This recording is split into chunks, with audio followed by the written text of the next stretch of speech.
তার গ্রুপ সবাই অলরেডি ছাত্রলীগ যুবলীগের সাথে ছবি ভাইরাল হয়েছে। তারা বুঝাই যায় আওয়ামী লীগের দালাল। আমরা এই দালালের পরিপূর্ণ বিচার চাই। তৃণমূল ছাত্রদল আজকে যে প্রতিবাদ মিছিল করেছে, পরবর্তীতে আমরা আরো বড় ধরনের প্রতিবাদ করব।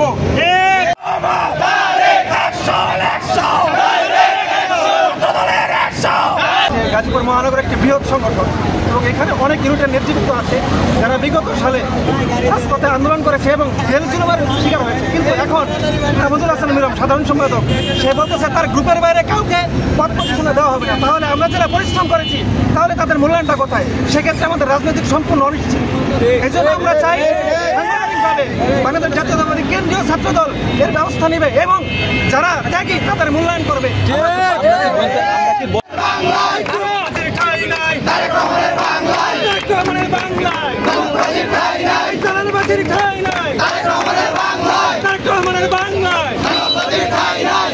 যদি এভাবে গ্রুপবাজি হয় তাহলে অবশ্যই আমরা বলতে পারি যেটা অর্থের বিনিময় হবে। যদি ত্যাগীদের মূল্যায়ন হতো তাহলে তো এরকম গ্রুপবাজি হতো না।